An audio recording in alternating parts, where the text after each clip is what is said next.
කේන්ද්‍රය අතර. ඒකනේ ආසන්න ධ්‍යාන ඉන්නවා කියන්නේ උත්තල කාචක. එතකොට මේ බලන්න මෙන්න එතකොට වස්තුව තිබ්බා මෙතන. එතකොට මේක ද්විතීයික ප්‍රධාන නාභි.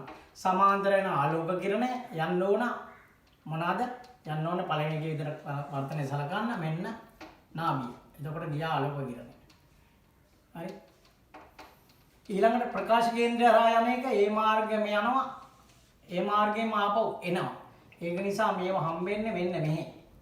ඇඩීරි වලින් අපි මේ විදිහේ වඳින්නේ. ඒක නිසා ඔයාලට හම්බෙන්නේ O dash කියන වස්තුවේ අතාත්තික ප්‍රතිබිම්බය II dash කියලා අපිට ඒ පැත්තෙම හම්බෙනවා. අතාත්තික උඩුකුරු ප්‍රතිබිම්බ. අතාත්තික උඩුකුර මේ උත්තල කාච සඳහා. මේ උත්තල කාච වල. හරිනේ? එතකොට අපි ඇහැදියාන බලන්නේ මෙහි ඉඳන්. එතකොට අපිට අතාත්තික උඩුකුර එකක් තමයි පේන්නේ. ඊළඟ අවතල කාච ගත්තොත් එහෙම අපි අවතල කාචෙත් ඒ දුරින්ම තියලා බලමු. එතකොට අවතල කාචයක මෙන්න බලන්න මේක තමයි නාභි දුර. මේක තමයි එතන නාභි දුර. මේකෙත් නාභි දුර මේ. එතන නාභියයි ඒ දුරෙන්ම අපි තියාගමු වස්තු. මේ බලන්න ඒක තිබ්බාන් පස්සේ මෙන්න O dash. එතකොට ආවා ආලෝක කිරණේ. ආලෝක කිරණේ ආපුවාම මේක යන්න ඕනේ දැන් අපසාරී වෙන්නේ. අවතල කාච වල අපසාරී. මෙතන ආවා. ඊට පස්සේ මේක යන්න ඕනේ නාභිය හරහා යන විදියට. අලයි පෘෂ්ඨේ වර්තනය සලකන්නේ ඇති. මේක මේ යනවා එහෙදී එකතු වෙනවා. ඊළඟට ප්‍රකාශ කේන්ද්‍රය හරහා යන එක මේ මාර්ගයෙම යනවා එනවා. ආලෝක කිරණ නිර්මාණය. එතකොට එතනදී හම්බෙන්නේ මෙන්න මෙතන තමයි ප්‍රතිබිම්බය. අන්න බලන්න I dash.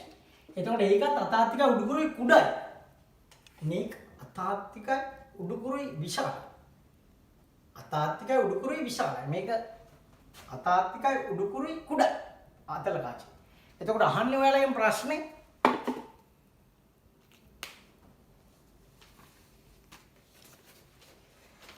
අහන්නේ මුද්‍රිත පිටුවට ඉතාසෙන් උත්තර කාචයක් තබා ඇත. මේ කාචයේ පිටුවට සමාන්තරව තබාගෙන පිටුවේ දකුණු දෙසට ගෙන යනට කාච තුලින් පෙනෙන අකුරු ප්‍රතිමේ ඇසල සාපේක්ෂව වමට යන බව පේන්නේ.